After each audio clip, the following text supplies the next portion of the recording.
You don't forget the moment someone rewrites your entire life story in a single sentence. Especially when that sentence comes from your own brother. Lena, you've done nothing for this company. You're just a leech. Those words didn't just sting. They shattered something inside me I thought was unbreakable. 2 decades of sacrifice, reduced to a single word. I stood there, in the glass boardroom I helped build, with every eye on me. My heart didn't just sink. It disappeared. I had skipped college to help Ryan with his startup when he was just 20 and drowning in debt. I gave up everything, friends, dating, even my health, to make sure he had a shot at success. When he nearly lost everything in 2010, I sold the only thing I had, Grandma's house. The 45,000 from that sale pulled him out of bankruptcy, and yet here I was, 38, jobless, homeless, and betrayed by the one person I believed would always protect me. I'm Lena Carter, and this is the story of how I was erased, and how I came back stronger than anyone could imagine. Let me tell you about the day it all started to fall apart. Ryan had just secured a major investor, and the company valuation hit $3 million. That same morning, I brought him coffee. Like I had for 15 years, he didn't look up. Instead, he slid a folder across the table. Inside, termination papers. I need professionals now, Lena. Real partners. I laughed, thinking he was joking. He wasn't. He looked at me like I was a stranger, like the years I spent cleaning his apartment after 18-hour coding marathons never happened. Like I hadn't mortgaged my life for his dreams. The meeting that followed was a blur. He used words like inefficiency and emotional liabilities. I felt like I was being fired not from a job, but from my own life. And worst of all, our mother was there, silent.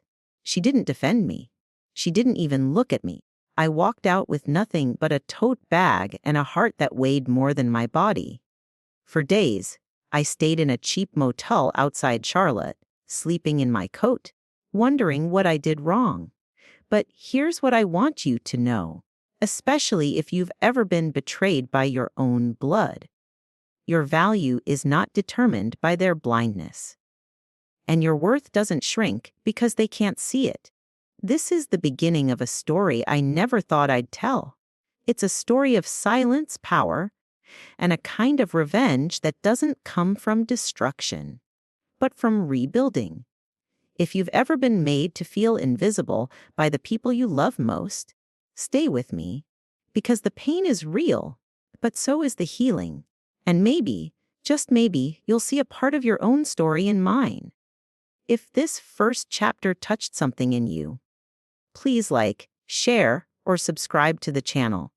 And if you've ever had a moment like mine, I'd love to read your story in the comments. Sometimes healing begins with being heard. There's a kind of silence that doesn't just fill a room. It swallows you whole. That was the silence I sat in the day after Ryan fired me. I didn't cry. Not yet. It's strange how betrayal can take its time. At first, I kept thinking, he must have a reason. Maybe it's temporary. But then the eviction notice came.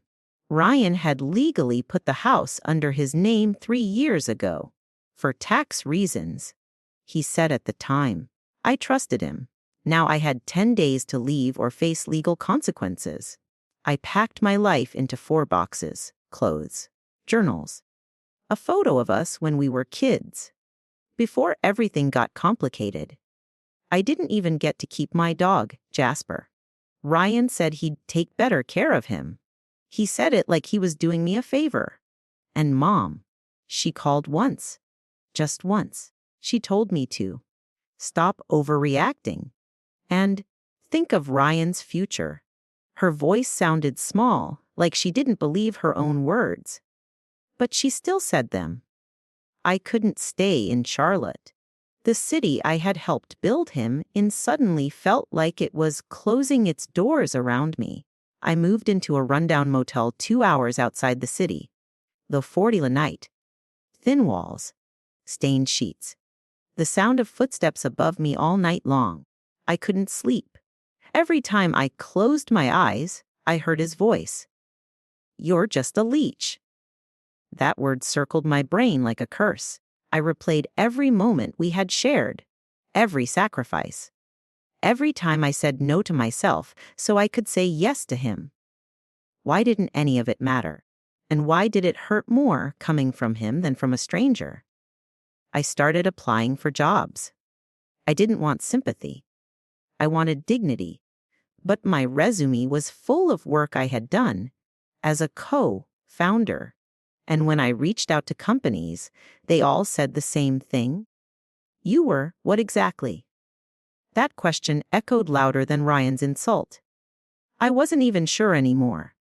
Was I the assistant, the emotional crutch, the invisible backbone? I didn't fit into any box they wanted, so I lied. I applied to work at a local diner, using my middle name, Marie. I said I had experience as a cashier. They didn't ask much. The manager, a tired woman named Janine, looked at me and just said, "You show up on time, don't steal, and keep the coffee fresh. You're hired." That night, I worked a 6-hour shift on my feet. My hands ached. My lower back screamed. But for the first time in weeks, I felt something small and warm return to me. Control. No one there knew me. No one pitied me. No one expected me to fix their lives. I went home with the 27 in tips and the smell of burnt toast in my hair. And it was enough. Not much, but enough. The fall from grace isn't instant. It's not a cliff. It's a staircase. And every step hurts. But it also teaches you where your strength really lies. Mine was starting to stir. It was quiet, but it was there. And if you've ever lost everything and had to rebuild from nothing, you know that first night you sleep and realize, I'm still breathing? That's the beginning of your next chapter. People think starting over looks like fireworks, but sometimes it looks like washing dishes at midnight. That's where I was, standing behind the diner counter at 12:47 a.m., scrubbing plates until the water turned gray. Janine, my manager, had gone home hours ago. The only sound was the hum of the refrigerator and the occasional car rolling past the window. That night, I didn't just feel tired. I felt invisible. But somewhere in that invisibility, I found peace. No one expected anything from me. No deadlines. No last-minute funding crisis. No Ryan. Just me and the hum of machines. It was the first time I could hear my own thoughts. And they were loud. So I started writing them down, not in a journal. I couldn't afford one yet. I used napkins at the diner. Random scraps. Little ideas. Business thoughts. Budget tips. Coast. Saving formulas. They poured out of me like they'd been waiting for years. Turns out, the skills I thought were worthless, they were real. I didn't just help Ryan. I ran our numbers, balanced our books, managed clients when he was too overwhelmed. I just never got the credit. So I started freelancing, quietly, on Craigslist, on Upwork, on forums where small businesses begged for help with their accounting. At first, I used a fake name, Marie Ledger, a nod to the name I used at the diner. One client turned into 3. 3 turned into 7. They didn't care about my past. They cared that I showed up on time, responded quickly, and saved them money. That was my superpower. Not revenge, not rage, but reliability. I worked from my tiny motel room during the day, and at the diner at night. I slept 4 hours a night and lived on diner coffee. I didn't tell anyone what I was doing, not even Janine. It was mine. Something I built without Ryan, without approval, without a spotlight. And for the first time, I started smiling again, not big smiles, just soft ones, the kind that sneak up on you. I bought a notebook from the dollar store, wrote Ledger & Co. on the front, a name for the firm I dreamed of building, not big, not flashy, just honest, ethical, quiet like me. I started planning, budgeting, setting goals, and slowly, very slowly, I moved out of the motel, found a room to rent behind a retired couple's house. The walls were pink. There were angel figurines on every shelf, but it was clean, safe, mine. And the day I moved in, I didn't cry. I didn't need to. I just sat on the bed, held my notebook, and whispered, "You're not a leech," because I never was. If you've ever believed the lie that your worth comes from someone else's approval, hear me now. They don't get to decide. You do. You always did. You just forgot for a while. But you're allowed to remember. And you're allowed to rebuild. I was halfway through a spreadsheet when my phone buzzed. Unknown number. I let it ring. Then again, same number. Something in my chest tightened. I picked up. Lena? It was Ryan. Just hearing his voice made my stomach turn. He sounded different, hesitant, almost small. "I need your help," he said. For a moment, I couldn't breathe. "Help? After everything? You've got to be kidding," I whispered. But he wasn't. Turns out, his new CFO, the real professional he had hired, had mismanaged funds badly. The investor they had landed was threatening legal action. Deadlines had been missed. Taxes unpaid. The entire infrastructure, the one I used to maintain, was collapsing. And Ryan, for all his bravado, had no idea how to fix it. I know I said awful things. He mumbled. "But no one else knows the back end like you do." I sat there in silence. My hands were shaking, not from fear, from fury. For months, I had scrubbed plates and balanced strangers' books while he lived in a penthouse built on my labor. And now he wanted my help. I didn't answer. I told him I'd think about it and hung up. Then I cried, not because I was sad, but because that call confirmed something I hadn't dared believe. I had always been the spine of the company. He just didn't want to admit it. The next morning, I met Janine before my shift. Told her everything. She didn't say much. Just poured me coffee and said, "You don't need to go back to prove your worth." But I wasn't going back for validation. I was going back for closure. So I called Ryan, told him I'd help for a fee, a real one, $30,000 up front, another $30,000 when the damage was fixed. He choked, said they were low on cash. I didn't blink, said I'd send over a contract, and I did. Terms, deadlines, legal protections. This time I wasn't coming as a sister. I was coming as a consultant. Professional, boundaried, clear, he signed, because he had no choice. And just like that, I walked back into the building I once called home, not as family, but as fire. No emotion, no small talk, just spreadsheets, audits, and a calm, quiet power I had never fully owned before. He watched me work in silence, like he was seeing me for the first time. But I didn't care, because I had nothing left to prove, only things to fix.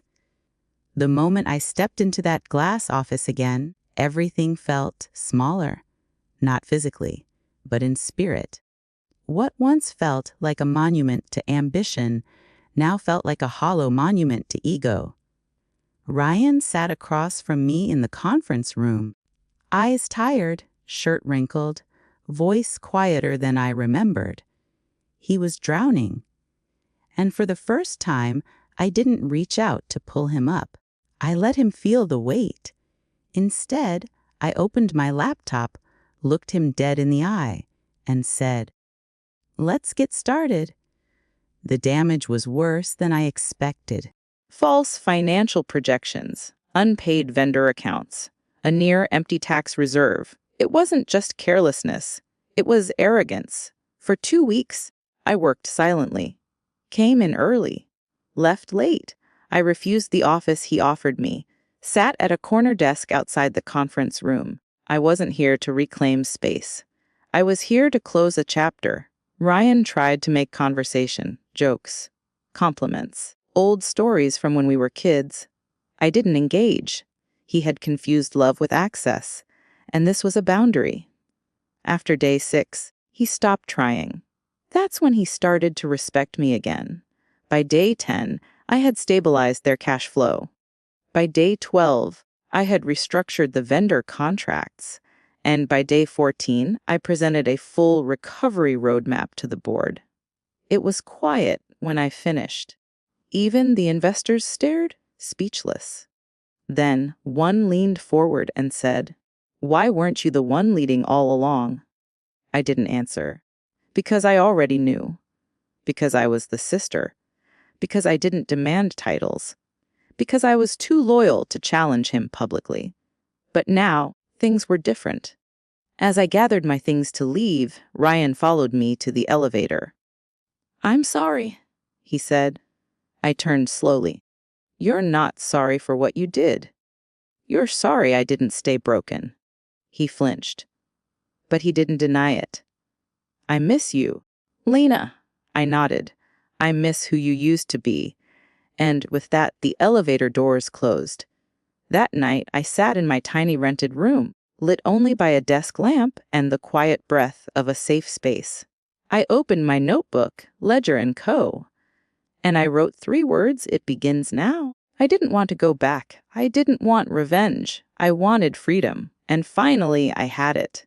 Not in the form of money, but in clarity. I knew who I was, and I didn't need a company, a brother, or a title to remind me.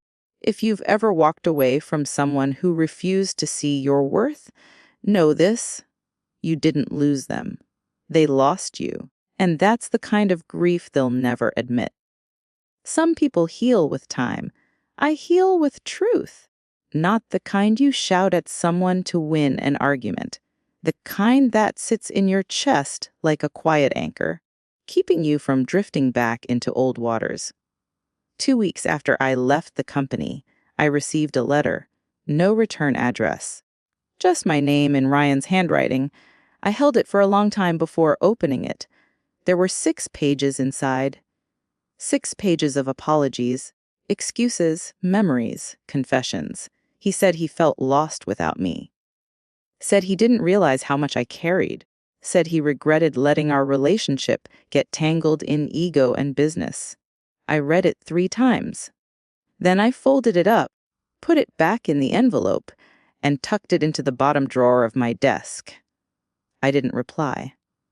Not because I didn't care, but because I finally understood something not all healing requires: confrontation. Sometimes silence is the closure. I poured myself into my new clients. Small businesses, single moms, retired couples starting Etsy shops, people who reminded me of myself, underestimated but resilient. I helped them build systems, fix taxes, find clarity, and every time someone said, "Thank you, I didn't think I could do this," a small piece of me stitched back together. Ledger & Co. wasn't just a business anymore. It was a lifeline for them and for me. One night, after wrapping up a Zoom call, I sat alone in my apartment, no longer rented, but my own. I looked around, secondhand furniture, mismatched curtains, but it was mine, paid for with dignity, not dependence. I walked to the kitchen, poured some tea, and sat by the window. And that's when I remembered something. My father's voice. He used to say, Lena, the strongest trees are the ones that bend. Back then, I didn't understand. Now I do. I bent so many times. To please, to avoid conflict, to keep the peace. But now I wasn't bending out of fear. I was bending into something stronger. I opened my laptop and started writing. A letter. It's not to Ryan. To myself, dear Lena, I'm proud of you. You didn't break. You didn't become bitter. You didn't return fire with fire. You stood still when the storm came, and you let it pass. And when the air cleared, you picked up the pieces. Not just of your career, but of your soul. You didn't rebuild the same life. You built a better one rooted in truth, service, peace. You no longer wait to be chosen. You choose yourself, always. I love you.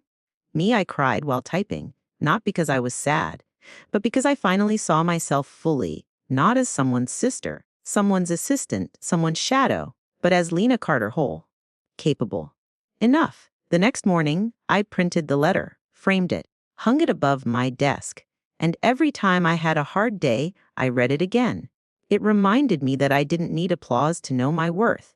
I needed stillness, integrity, courage. One day, while running errands, I passed the coffee shop Ryan and I used to frequent. He was inside, alone. He looked up and saw me, stood slowly. He didn't wave.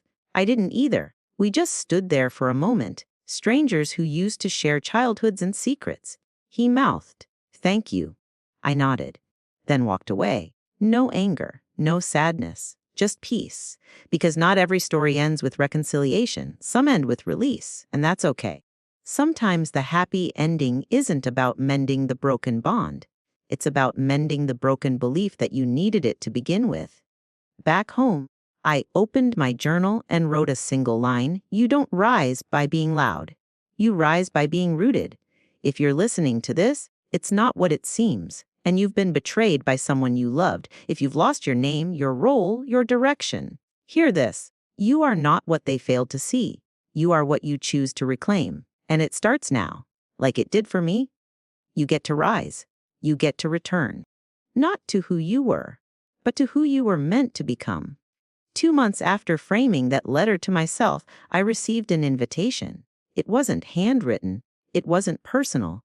It was corporate. A polished email with embossed digital graphics and a subject line that read, Carter & Co. Annual Founders Gala. At first, I laughed, then I stared. The company Ryan and I started, that he tried to erase me from, was hosting a gala. And I was invited. The email said it was in recognition of foundational contributors. That phrase, foundational contributors, not founder, not partner, contributor. It stung, not because I needed the title, but because it reminded me how easy it is for some people to rewrite history when you're no longer in the room. I closed the email, tried to forget about it, but it stayed with me at night while brushing my teeth, at the gym between sets, in line at the bank. It haunted me, not as a celebration, but as a test. Was I still tied to that chapter? Did I still need their recognition to feel whole? The answer surprised me. No. But I needed something else. I needed to see that room, not to be seen, but to witness my own evolution. So I RSVP'd yes, not as a former partner, not as Ryan's sister, just as Lena Carter. The night of the gala, I wore a navy dress I'd bought with my first paycheck from Ledger & Co. Simple, sleek, strong. I walked in alone, no makeup artist, no entourage, just me, and silence. I scanned the room. There was Ryan, schmoozing with investors, laughing a little too hard, wearing that same blue suit he used to borrow from Dad. When he saw me, he froze, only for a second, but I caught it. Then he smiled. Aprana, he said. I waited. Nothing followed, no apology, no joke, no tension. Just a moment hanging between us like an untied knot. I'm glad you came, he finally said. I nodded. I wasn't sure I would. He looked around. They're going to say a few words about us. Just a smile, okay? I said nothing. When they called us up, the room clapped. Photos flashed. The MC began reading the pre-written speech. It listed the milestones, the revenue growth, the challenges overcome. And then, without looking at the notes, he added, but none of this would exist without Lena Carter. The room turned to me. It was quiet. Even Ryan looked stunned. The MC continued. She built the framework, held the vision, and did it all without demanding credit. I wanted to shrink, but I didn't. I stood still, took the applause without flinching, not because I needed it, but because I'd earned it. When the speeches ended, I slipped outside. The air was cool, freeing. I stood by a fountain, heels in hand, breathing deeply. Then I heard footsteps. Ryan again? He stopped a few feet away. I didn't write that part, he said. I know, I replied. He swallowed hard. You were always the better half of this. I looked at him. Really looked. He was older, tired, still chasing shadows. I didn't hate him. I pitied him. Because he had built a tower and lost his foundation. I don't need anything from you, I said softly. Not guilt. Not closure. Not friendship. I know, he said. And I'm sorry it took me so long to see it. There it was.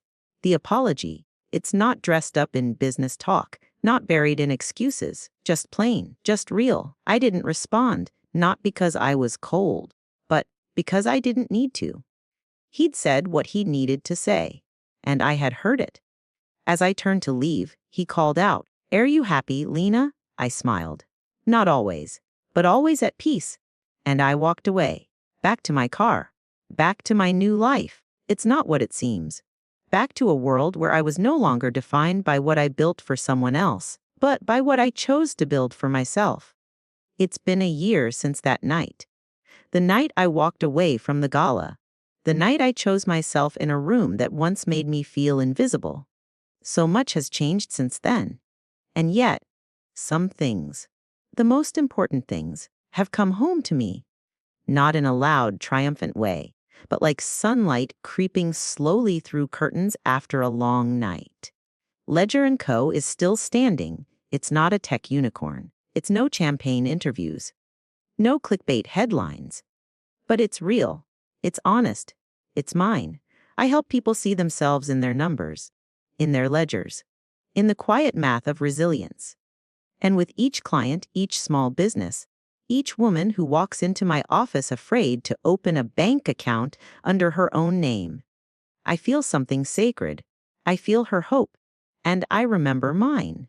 I remember the woman I used to be, the one who sat on a cold bathroom floor, a betrayal-shaped wound in her chest, thinking she had nothing left. But here's the truth I didn't know then. It's not what it seems. You are never starting from nothing when you're starting from yourself. That's the secret no one tells you. They say you need funding, fame, family backing. But sometimes the greatest foundation is the decision to stop waiting to be chosen and choose yourself instead. Last month, I found a box I had hidden at the back of my closet. Inside were pieces of the old Lena. Court documents, meeting notes, a faded Carter & Co. name tag with my handwriting, and at the bottom, Ryan's letter. Still unopened. Still heavy with everything unsaid. This time, I opened it. I didn't cry. I didn't shake. I read every word. He said he missed me. Said he was sorry. Said he never meant to erase me. But he did. And forgiveness doesn't erase history. It just writes a new one. That's what I'm doing now.